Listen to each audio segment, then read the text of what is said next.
eating my mom's candy. But when I turned the jar around and read the label, my entire face went pale. No way, I don't want this. My chin started trembling, so I ripped the label into 100 pieces. Then I threw the jar Oh my across the God. kitchen and started crying as loud as I could. My mom walked in with her coffee This and is froze. dramatic. I cried out, "Mommy, I ate your favorite candy, the ones you eat every night." Her mug shattered on the tiles, and she screamed, "Wait, what did you eat?" My dad sprinted in and grabbed his head with both hands. "What did he eat? Some pills?" "I don't know. We don't even have any pills in the house." Mom put 911 on speaker, and they kept asking the same question. "Ma'am, what exactly did he swallow?" Mom snatched the jar off the floor, but the label was gone, and I was crying too hard to answer. So I started announcing my symptoms. "Mommy, Daddy, my tummy feels warm." Dad's face went white. "My legs feel funny." Dad sat down on the floor. Mom yelled into the phone, "Please hurry and get here." 2 officers barged in like it was a hostage situation. "What pills did he eat?" My parents shook their heads since no one knew the answer. But one of the officers looked at the shredded label on the floor and smiled. "I know what to do." She gathered every piece, laid them out on the counter, and started sliding them together like a jigsaw puzzle. My dad just whispered, "Please let my son be all right." Ambulance lights started flashing through the window. That's when the last scrap slid into place, and the officer read it out flat. "Get pregnant within seconds. Guaranteed." The kitchen went dead silent. Mom blinked her eyes. "Wait, those are my fertility pills." Everyone slowly turned to me at once. "That's Mommy's favorite candy, the one she takes every night before playing on the bed with Daddy." I looked down at my belly and asked the very thing that had been making me cry. "When do I give birth?"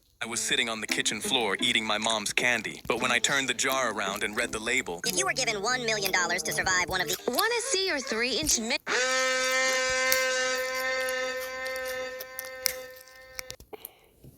was grabbing a lollipop from So the bowl his on the story bank has been counter when a getting man burst crazy. through the doors So with I a gun. decided to make a "Everybody video. down," he screamed, Eliza and waving his Ricky gun at here. everyone. I panicked and dove behind the teller counter, but my mom was in the lobby, dropping to her knees with the other customers. She called my name, searching for me, but he yelled, "Everyone shut the hell up and let me get my money. Nobody leaves until I do." I pressed myself against the counter, my heart slamming because my mom is all I have, and I had to do something before he hurt her. Police sirens wailed in the distance, and the robber's head snapped toward the window. "Crap, let's do this."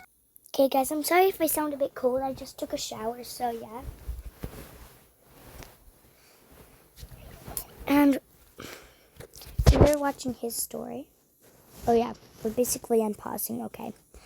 His gun at the teller, who was only 10 feet away from me. The teller threw his hands up, then fumbled the drawer open and stuffed cash into the bag, crying. I stayed frozen behind the counter, my whole body shaking, watching my mom out in the lobby shaking. Then I saw it, a red lockdown button on the wall, the kind that seals the whole bank and could stop him. But when I reached for it, I saw the keypad beside it. It needed a code, and I didn't know it. I was so close to saving her, and I still couldn't do anything. Then the sirens grew louder, and the robber panicked. My mom kept screaming my name, so he stormed over and yanked her up by the arm. "Shut up, you're coming with me." He pressed the gun to her head and dragged her toward the doors. And I knew if he walked out that door with her, I'd never see her again. The robber was one step from the doors, my mom locked against his chest, her feet dragging. I was guessing codes frantically, but they all were wrong. Then the teller beside me, hands still up, whispered, 4, 7, 2, 9. My fingers shook as I punched it in, one number at a time, while the robber's hand hit the doorknob. The second he pushed it open, the lockdown slammed every door shut, trapping him inside. He spun around, wild-eyed, searching for who did it, but he never once looked behind the counter. The police swarmed in and tackled him as my mom broke free. I ran to her, the lollipop still in my hand, and buried myself in her arms. My uncle had spent 20 years hunting Bigfoot, and the first night I went with him, something barefoot walked through our campsite. At sunrise, we found a print beside the open cooler, almost twice the size of my boot, and pressed deep into the mud with 5 clear toes. 3 sausages were gone, and crushed ferns led uphill. My uncle dropped beside the print with his hands shaking. "Do you understand what this means?" A branch snapped above us, and something huge moved between the trees. So he grabbed his camera and whispered, "This is the night everyone stops laughing." We followed the tracks until they ended beside a tree with dark hair caught in the bark. And while my uncle sealed it in an evidence bag, something grunted deeper in the woods. That afternoon, we found split firewood stacked beside a creek, and even though the cuts were too clean for an animal, he insisted Bigfoot had learned tools. Then our food vanished. First the sausages, then the marshmallows, then an entire jar of peanut butter with the lid screwed neatly back on. That night, heavy footsteps circled the tent while my uncle aimed his camera at the zipper, and I held the bear spray against my chest. A huge shadow crossed the nylon, paused beside the fire, then moved away until the footsteps disappeared completely. My uncle lowered the camera, his face collapsing. 20 years, and I missed him. Then a metal spoon scraped the bottom of our peanut butter jar outside. The shadow rose again, wider than the tent door, and my uncle lunged for the zipper. We've got him. He burst outside with the camera flashing, and the creature screamed. Not roared, screamed. My legs locked as a huge shirtless man spun around beside the fire holding our peanut butter and a spoon,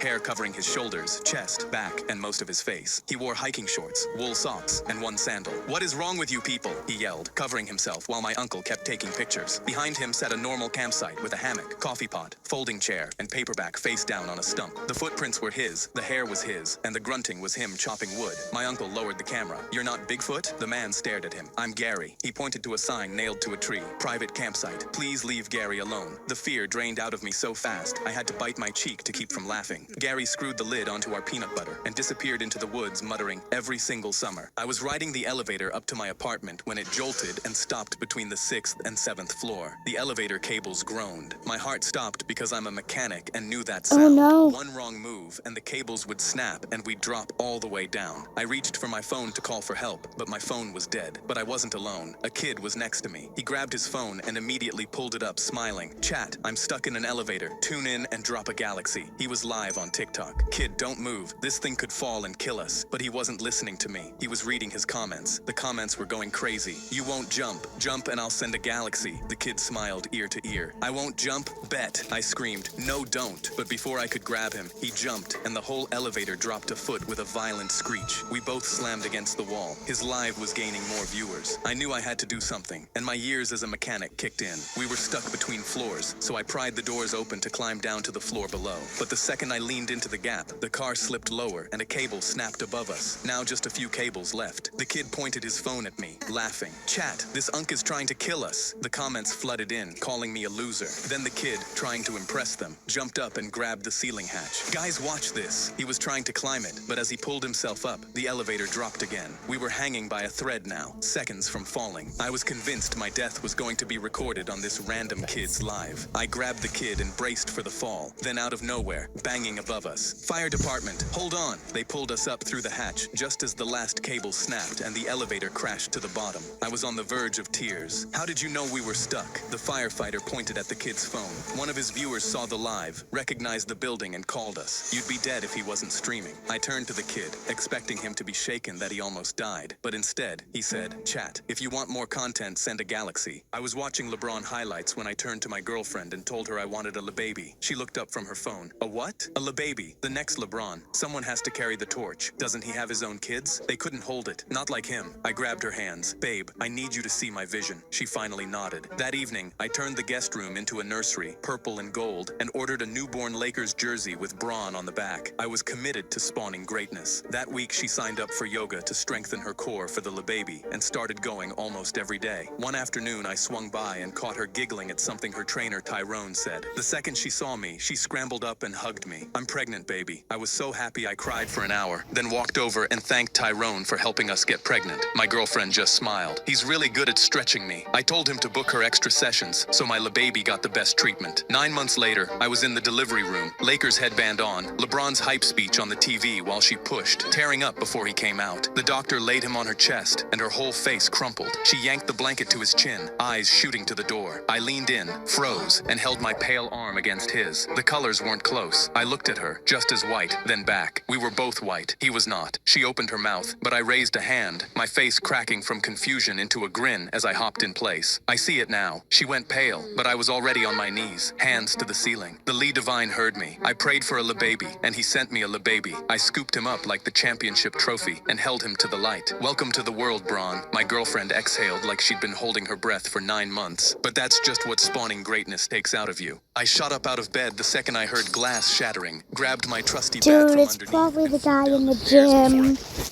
A shattered vase was spread And it across wasn't the floor, you and my that dog's made the crate sat baby. wide open, empty. I called Biscuit's name through the whole house and got nothing back. Then I spotted a cracked phone glowing in the broken glass, dropped by whoever knocked the vase over running out. The screen had one message on it: bring the Frenchie to the warehouse on Lowell by 6. I jumped up and down in my kitchen. This is sick. This is literally John Wick. So I tossed the bat aside, dropped onto the couch, and watched the whole movie again to pump myself up. Then I threw on my only suit and tie, slid on a pair of blacked out shades, and spun a pencil once before holstering it in my jacket like a gun. They have no idea who they just messed with. Every last one of them is about to face my wrath. I pushed through the warehouse door, and the first guy charged me. So I threw the hardest punch of my life, missed, and hit the wall behind him. While I shook out my hand, he wound up to swing, so I flinched and tripped into a stack of pallets. They toppled onto his head and knocked him out cold. I cracked my neck like I'd meant to do that. Another guy pulled a gun, but right as he aimed, my cheap suit pants split down the back. I bent down to check just as he fired, so the bullet sailed over my head, pinged off a metal pole, and ricocheted back into him. He crumpled to the floor crying. I followed the barking to a cage in the back, guarded by the biggest man I'd ever seen. He lifted me off the floor by my collar while my legs kicked at nothing, but Biscuit shoved his squeaky bone through the bars. The giant stepped back onto it, and 400 pounds came down on his own head. I grabbed Biscuit and held him tight. Then the boss rounded the corner with a gun, so I panicked and threw my pencil as hard as I could, just like the movie. It missed by a mile, clipped a propane tank, and the blast sent him through the window into the night sky like a rocket. The place caught fire, so I carried Biscuit out, and the second we cleared the door, the warehouse exploded behind us, and I never looked back. I didn't land a single punch in there, but when people ask how one guy leveled a warehouse and got his dog back, I fix my tie and say I trained for it. The judge banged his gavel and gave me custody of my daughter, and I jumped in the air because I hadn't seen her in 12 months. That night, I made her favorite soup, and after eating, looked at me with her giant sparkling eyes. Can we go on a late-night drive like we used to? I hesitated because I'd lost my license, and if I was caught, I'd be going to jail. But when I looked into her hopeful eyes, I couldn't say no. We got in the car and took off, and I kept my head on a swivel looking for cops. But then I saw something that made me stop. She'd snuck a second bowl of soup in the back seat. "You're gonna spill it," I laughed, but she took a tiny spoonful and promised she wouldn't. I kept driving while she beamed with her soup, and a smile formed on my face. I was so lost in the moment, I didn't even notice my foot drifting on the accelerator. Red and blue lights flashed across my car. I glanced at my speedometer and saw I was going 80 and a 50, and my legs trembled on the brakes as I rolled to a stop. Crap, I'm going to jail. I gripped my head terrified, because jail meant losing my daughter again. I turned around and saw her drop her spoon into her soup out of fear. "Did you say jail, Daddy? I won't get to see you again?" Her lip quivered, and I saw the cop step out of his car. I tried frantically to think of a way out, when suddenly I smelt it. My daughter was tipping her bowl of soup onto my dashboard. Soggy carrots and broccoli ran all over my console. I gripped my head. "What are you doing?" But she cut me off. "Tell him I threw up." She curled into a ball in the back seat, and suddenly I heard knuckles on my window. I rolled my window down and faced the officer, pale with fear. But then my daughter groaned from the back. "Are we at the hospital yet, Daddy? It hurts so bad." She was clutching her stomach, and I instantly realized what she was doing. I told the officer, "My daughter's got appendicitis, sir. She just threw up. That's why I was speeding." The cop saw the spilled soup that looked like vomit and immediately nodded. "I'm so sorry, sir. Please keep driving." I pulled away, and my daughter instantly sat up, grinning with her empty bowl. I would have gone to jail if she didn't spill that soup, and getting custody this morning would have meant nothing. But now I got to keep being her dad. The fat kid next door pounded on my door. "Have you seen my chocolate bar?" I opened up, and he was already red in the face, jabbing a finger at my chest. "My Hershey's cookies and cream bar. The big white one. Someone ate it." I shrugged. "I haven't seen it." He immediately spun around and roared down the whole street. "Whoever ate my chocolate is dead. You hear me? Dead." Everyone on the street froze because we all knew whoever ate it was screwed. He crossed his arms. "Fine. I'll just have to find the criminal myself." He stormed into his house and came back outside with a remote-controlled drone and a roll of duct tape. More people gathered to watch as he started taping himself to the drone. "Whoever took it better watch out. I'm coming for you." In seconds, he launched himself into the air, scanning every backyard and screaming that the thief couldn't hide from him. Doors opened all down the street, and people ran out waving their own chocolate bars up at him, trying to talk him down. Someone held up a fresh Hershey's, and he swatted it clean out of the air. "It's not the same. I want mine." But the drone started sputtering under his weight, dipping toward the road while the duct tape started to peel. He looked around frantically. Watch out!" out. He started heading right towards me, and I sprinted so I wouldn't be the one to break his fall. He tumbled to the ground, and when I turned to get a closer look, I saw a corner of white wrapper poking out of his back pocket. "Check your back pocket," I shouted up at him. He reached back, yanked out a crushed empty Hershey's wrapper, and went still as the whole street fell silent. I ate it. Whoever ate it was screwed, and it was him. The drone gave one last sputter and pushed him straight into my bush, while his hand still gripped the empty wrapper. I was on a field trip with my class in the wilderness when I tripped on a rock and my phone fell out of my hand. I watched it tumble down the steep slope until it landed somewhere far below. My heart dropped. We weren't even supposed to have our phones out, but I snuck it in to take pictures. Up ahead, the group kept walking. I couldn't tell the chaperone I dropped it because she'd know I snuck my phone out and I'd get in huge trouble. But my mom would also kill me if I didn't come back with it. I spotted it down the slope, screen still lit, my own face glowing back at me. It looked close enough to reach, so I started climbing down. But the second I put my weight on the slope, my feet slid out from under me and I tumbled, slamming into rocks the whole way down. I finally caught myself, but I was scraped up and bleeding. My fall pushed dirt loose, sending my phone sliding even farther down. I looked up and my stomach turned. The trail was way above me now, and the group was gone. Nobody knew I was down here, and my only way out was to grab my phone and call for help. I scrambled toward it again. My fingers brushed against it, but my foot caught, and I went down hard. The phone slid the rest of the way down the mountain, the little glow shrinking until I couldn't see it at all. I laid there shaking, hurt, and alone, and this might have just cost me my life. I don't know how long I sat down there, freezing, but then I heard someone scream,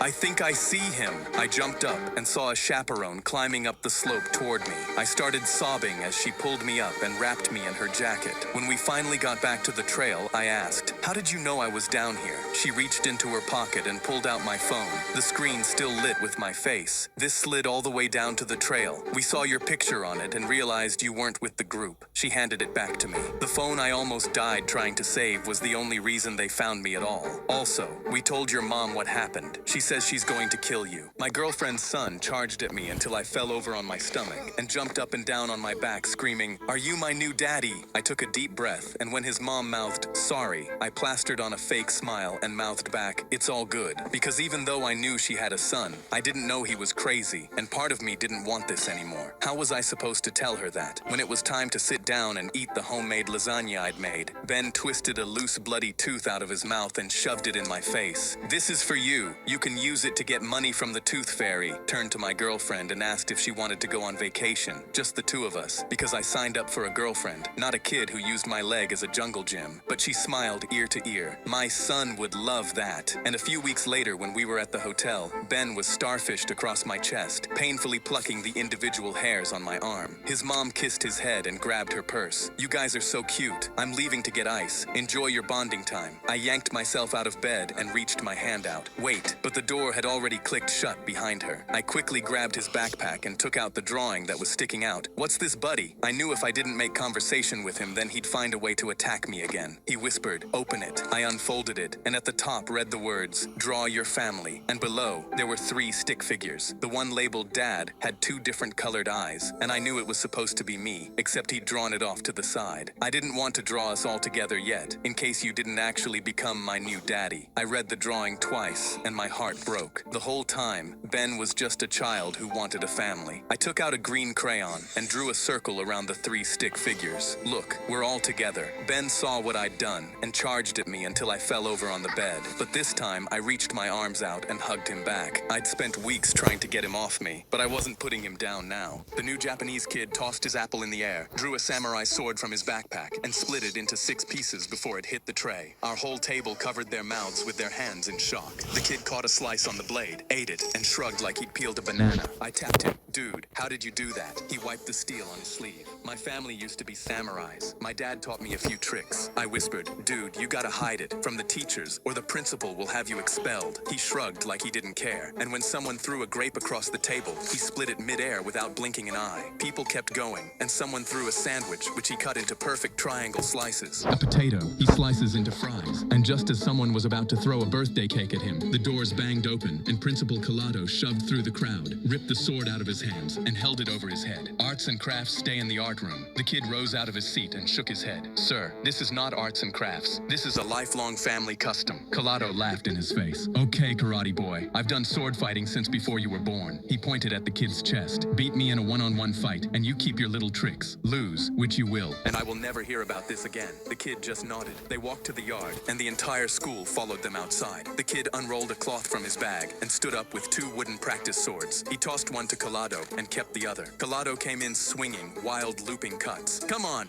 dance for me, karate boy. The kid snapped his sword up, blocked it clean, and didn't swing back. Collado swung that's, harder and harder. chaotic. The kid kept dodging it. He barked, "Stay still!" And he reared back to bring his sword down overhead with both hands. The kid stepped in, caught the chop on his blade overhead, and cracked his own sword across Collado's wrists. The wooden sword dropped into the grass. The kid swept Collado's legs out and dropped him flat on his back, then set his blade against his collar. The yard went dead silent. The kid lifted it away and pulled Collado up by the hand. That one was a trick my dad taught me. He pulled his sword from the dirt, slid it into his bag, and shrugged like none of it mattered. And by the way, it's not Karate Boy, it's Samurai King. 400 kids lost their minds. A man's leg was smashed flat under a tire and bent the wrong way, and he screamed, "Doc, get this car off me, please." So 2 firefighters grabbed the car to lift it, but I yelled, "Stop, don't lift it." Everyone stared at me like I was crazy, but I felt the man's pulse. His leg's been crushed so long the muscle is dying and full of poison. If you lift the car, that poison rushes straight to his heart and he dies. But then a girl screamed, "Dad,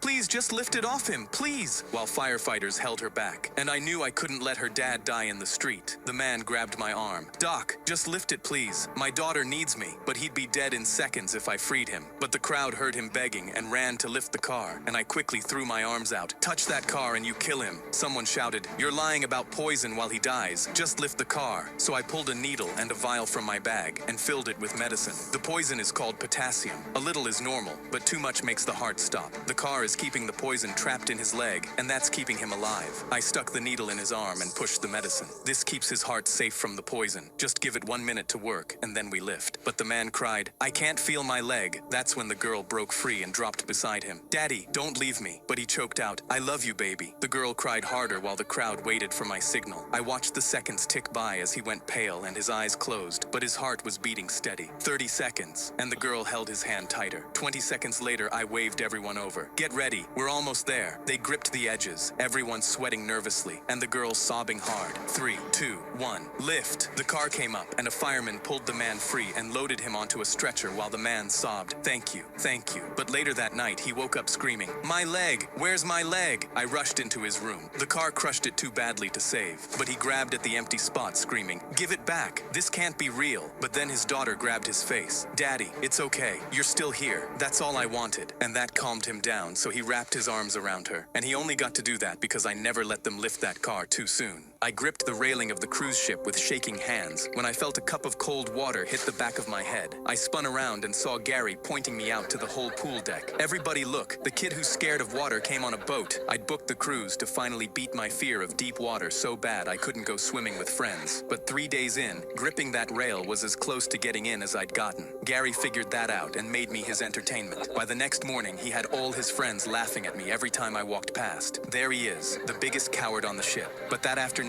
a little kid broke away from Gary's crowd and sat down next to me. My brother's a jerk. He reached into his pocket and held out a squishy yellow ball. "This is what I squeeze when I get scared. You can keep it. I'm Sam, by the way." I kept his ball in my pocket after that. But the next day, while I was at the rail, Gary grabbed my shoulders from behind. He shoved me forward until I tipped over it, then laughed and yanked me back. "You're such a coward, loser." He walked off while my teeth chattered in fear, and I squeezed Sam's ball just to breathe. That evening, I watched Gary leaning over Sam, yelling and pointing in my direction, and felt something terrible was coming. Then at night, Gary started flicking mashed potatoes at me across the deck, but Sam grabbed his arm. "Stop it, leave him alone." That's when Gary shoved him hard in the chest, and Sam hit the rail and flipped over the side. For 1 second, nobody moved, as Sam fell 60 feet and hit the water below. Gary lunged at the rail and froze, as his little brother splashed and screamed, "Help!" Gary got 1 foot up on the metal, but his hands trembled on the rail, and he was too afraid to go over. over. I looked at the drop and felt my chest freeze, but I knew I had no choice. I yelled at Gary to get the captain, climbed the rail with shaking hands, and jumped 60 feet into the black water I'd been terrified of. The cold hit me, and my arms seized up so hard I forgot how to move them. I gasped in a mouthful of seawater as the ship swam away,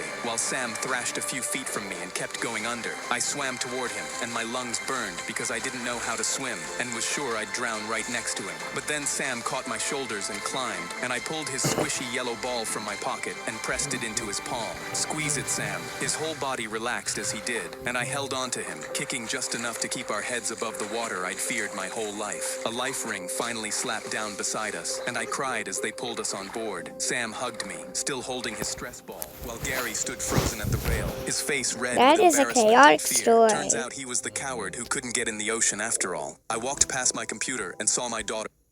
Bye, everybody.